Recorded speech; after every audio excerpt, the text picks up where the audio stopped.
Vamos a cambiar de tema. 396 empresas fueron parte de la última encuesta de la Cámara Nacional de Comercio. De ellas, la mitad ha despedido a sus trabajadores y el 42% reconoció, además, haber sido víctima de algún tipo de delito, en especial robos hormiga o asalto a empleados. ¿Cómo enfrentar este incremento en las cifras tan complicadas en este contexto? Lo analizamos hasta ahora junto a Bernardita Silva, gerenta de estudios de la Cámara Nacional de Comercio. ¿Cómo estás, Bernardita? Muy buenos días. Hola, muy buenos días, ¿cómo estás? Bien, muchas gracias. A ver, con cifras que desgraciadamente nos muestran un panorama muy complejo para el comercio, lo hemos comentado ya varias veces en distintas conversaciones y es bien llamativo, y lo digo desde el punto de vista negativo, por supuesto, esta cifra de la encuesta. La mitad de las empresas ha despedido a sus trabajadores, es decir, que aún con una ley de protección del empleo, la cesantía está calando muy fuerte en el comercio.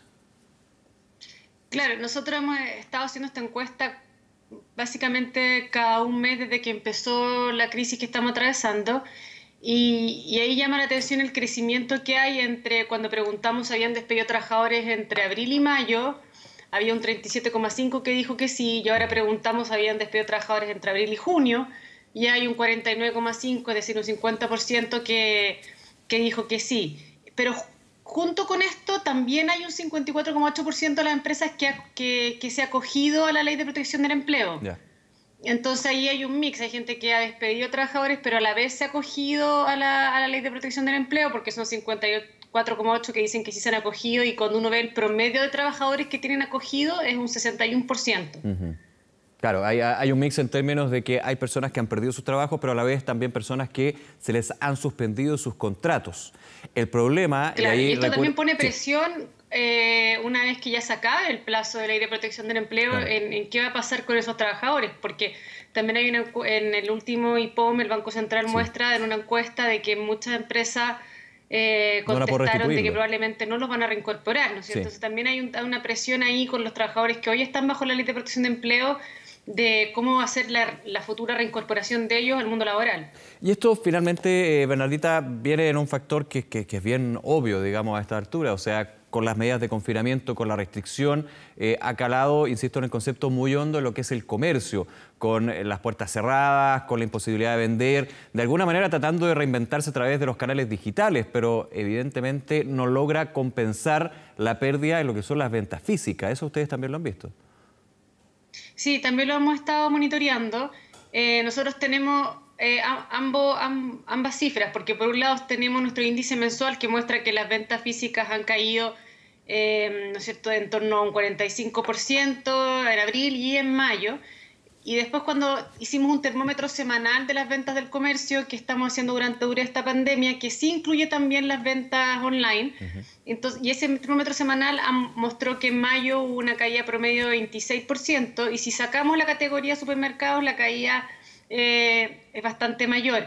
Entonces, eso muestra que aunque las ventas online estén creciendo a tasas por sobre un 100%, no son suficientes para compensar la caída general del sector. Y así lo muestran también los datos del INE el viernes, que también muestran una caída en las ventas minoristas. De todas maneras, otro dato, Bernardita, que es bien interesante, es que el 30% de los encuestados se mantiene sin operar. Del porcentaje restante, ¿cuántos son supermercados? Porque uno entendería que justamente los supermercados, como son actividades esenciales, o también aquellos comercios que vendan alimentos, están dentro de esa categoría y pueden seguir operando. A ver, todo lo que son supermercados, ellos siguen operando. Ese 30% que se encuentra sin operar está concentrado en aquellos que no pueden abrir, y sobre todo en sectores como restaurantes, hoteles, ¿no es cierto?, que no pueden operar y están totalmente cerrados. Sí. Ese porcentaje se ha mantenido con respecto a lo que preguntamos en la cuarta encuesta. No ha cambiado mucho el tema de los que se mantienen cerrados. Y también hay un 60% que se encuentra operando bajo un 30% de su capacidad, que eso también tiene lógica, porque de aquellos que no pueden abrir, hay algunos que siguen con el tema delivery, claro, o atendiendo a ciertos clientes, entonces están tratando de subsistir con lo que se les permite. Sí, y el ítem turismo, que engloba también restaurantes, como tú decías, Bernardita, ha sido claramente uno de los más afectados, y hemos conversado con varios representantes del sector y nos dicen el problema es que estamos muy complicados, y aparte, si le preguntan a distintos sectores productivos cuáles van a ser los primeros en abrir, nosotros vamos a ser los últimos y vamos a tener que incurrir en gastos también para reinventar, por ejemplo, pienso en un restaurante, la forma y cómo entregar esa experiencia de ir a comer a un lugar, digamos. No, es cierto eso. Hay sectores que va a ser mucho más complicada la apertura que para otros y claramente lo que es restaurantes y hoteles va a ser mucho más lenta la recuperación, comercio también porque atiende público. De hecho, nosotros acá hicimos una pregunta de cuánto cree que le va a tomar recuperarse a usted una vez que pase la pandemia. Uh-huh. Y en la categoría restaurantes y hoteles es donde se concentra una gran mayoría que puso lo máximo, es decir, más de un año. Yeah. Ahí prácticamente hay más de un 60% que dijo que se iba a demorar más de un año, versus otros sectores como servicios que creen que pueden solucionarse entre 6 y 9 meses recuperarse. Entonces, claramente son sectores que al atender público van a tener que empezar a abrir, ¿no es cierto?, quizás por etapas, con muchas regulaciones, con muchas restricciones, y con un consumidor que también va a estar muy reacio a ir a ese tipo de lugares en un principio. Entonces les va a costar mucho la recuperación en ese sentido también. Ese punto es súper importante porque finalmente es un sector que depende mucho de la situación económica. ¿En qué sentido? Cuando hay un consumidor que está con una incertidumbre económica a corto, mediano y largo plazo, digamos. Si tiene una reducción en su ingreso o no tiene ingreso, claramente es un consumidor que va a optar no por ir a un restaurante, sino por otro tipo de situaciones, digamos. Entonces, es bien complejo porque finalmente como que todos los factores se van en contra de este comercio o de este sector. Sí, bueno, digamos. de hecho, como tú dices, hay ciertas variables que son las que inciden en el consumo y están las confianzas de los consumidores, lo cual sabemos que están en niveles históricamente bajos, está el tema del empleo, que también estamos con una tasa de desempleo que va creciendo y que afecta la masa salarial, que es el poder adquisitivo de la gente, que también tuvo una contracción fuerte en el mes de abril. Y después está también el nivel de deuda de los hogares que también afecta, ¿no es cierto?, su consumo. Entonces, y todas estas tres variables están siendo muy afectadas hoy y van a incidir en la recuperación del sector. Claramente las familias no van a poder salir a comprar como antes al verse afectados sus empleos, sus ingresos, etcétera. Entonces, hacer una recuperación lenta, sumado al susto, ¿no es cierto?, de salir a comprar y que te puedas contagiar. Claro, por el tema sanitario propiamente tal, que se va a mantener, aunque sorteemos esta crisis, va a ser una situación que se va a extender hasta que haya una vacuna, y eso evidentemente falta muchísimo tiempo. Bernardita, en ese punto hablábamos de la situación de las empresas del comercio, de todos los tamaños en este sentido. ¿Y cuál es la percepción que tienen ustedes con los datos que han podido recopilar de quienes quienes han podido tomar un crédito con garantía del Estado, estos créditos FOGAPE? Ha habido toda una discusión con respecto a pymes especialmente que han sido rechazadas. Según la banca es un porcentaje menor, pero sí hay un porcentaje alto de empresas y pymes en ese sentido que han logrado tener un crédito con garantía estatal, pero de pedir el 100% terminan con un porcentaje menor del crédito. ¿Cuál es un poco la mirada que tienen con los datos que han podido recopilar? Nosotros con los datos que hemos podido recuperar, que de hecho en las encuestas pasadas preguntamos por estos instrumentos y vemos que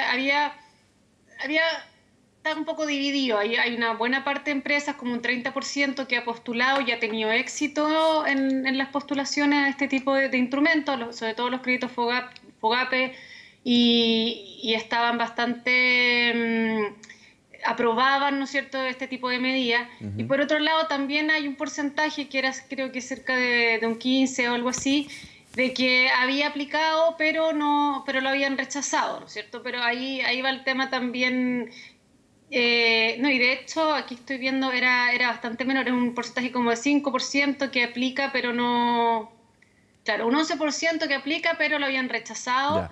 Había un 24% que dice que no aplicará la medida del crédito con garantía FOGAPE y había cerca de un 40% que había aplicado o estaba aplicando y estaban en el proceso y otros habían tenido éxito. Entonces es dividido y obviamente las empresas más pequeñas les ha costado más porque claro, ahí hay más riesgos asociados, ¿no es cierto? Y es un tema que muchas hay que de ellas ya vienen arrastrando deuda, que fluya el dinero hacia los más pequeños para que puedan subsistir. Las más pequeñas, de hecho, tienen un gran problema, que muchas están arrastrando deudas desde antes, ya sea por octubre, estallido social, o anterior a eso, por inversiones que tuvieron que ir desarrollando y que, por supuesto, lo dejaron apalancado.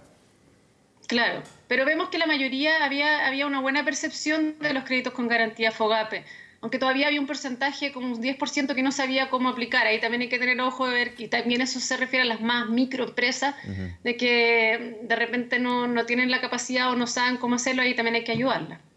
Otro punto, Bernardita, estábamos comentando lo que es el comercio digital, que ustedes también como Cámara Nacional de Comercio han estado durante varios años viendo lo que sucede en las plataformas digitales, redes sociales, entre otras, pero sí han llamado la atención de un comercio digital informal que ha ido aumentando, justamente porque hay pymes o también particulares que tienen que reinventarse. Está esta situación compleja que se vive en lo sanitario y económico, pero que evidentemente cuando hablamos de las reglas del juego, distan de uno de otro, aquellos formales con aquellos informales en una plataforma digital que da la posibilidad justamente de estar en igualdad de condiciones, pero que efectivamente no es así. Sí, bueno, de hecho esto es un tema, como Cámara Nacional de Comercio, hace años preocupados siempre el tema de la informalidad, y cuando empezó a surgir lo que es el e-commerce, empezamos a medir la informalidad online. La medimos el año pasado por primera vez y nos dio que un 9% de las transacciones estaban siendo informales. Y ahora en el primer trimestre de este año ya subió a un 15% y probablemente en el segundo trimestre va a ser aún más. Y como tú dices, el surgimiento de nuevos emprendedores online, lo cual es muy bueno y positivo, Sí, claro. pero también lleva a que muchos de ellos lo están haciendo de manera informal y ahí no se están cumpliendo las reglas del juego y es una competencia injusta hacia el que sí es formal, hacia el que sí paga sus impuestos, etcétera. Entonces hay un tema que hay que ver cómo se fiscaliza. Salió el Servicio de Impuesto Interno la semana pasada diciendo de que hay que empezar a ponerle ojo a este tema, a la cantidad de emprendedores que han surgido en el canal digital y ver cómo hacer que se cumpla el pago de los impuestos correspondientes, porque también es una merma hacia las arcas fiscales. Claro.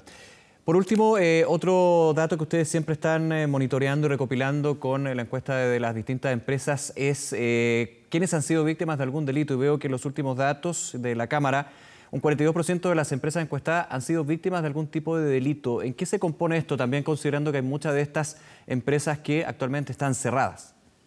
Sí, de hecho, por eso también, por lo mismo que tú dices, llama la atención de que hay un porcentaje no menor de empresas que están siendo víctimas de delito, inclusive estando cerradas. Entonces, Claro. cuando uno les pregunta por los tipos de delito, ahí se puede apreciar que, bueno, claramente siempre el robo hormiga ha sido un tema en el comercio, pero también llama la atención, por ejemplo, el asalto a algún empleado, donde casi un 30% ha sido víctima de que han asaltado a algún empleado. Esto que se relaciona mucho con el tema del delivery, que sabemos que hay un tema ahí de asalto y violencia hacia los distintos repartidores.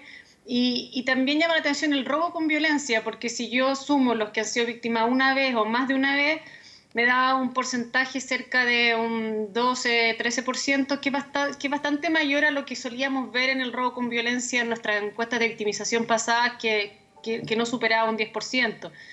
Y claro, y también llama la atención todo lo que es robo de mercancía mientras es transportada, que ahí hay cerca de un 17% de encuestados que dicen que ha sido víctima de eso, y es algo que también hemos estado escuchando de nuestros gremios socios, sobre todo los gremios más relacionados con logística, que han tenido niveles de asalto bastante altos en lo que es el transporte de mercancía en sus camiones.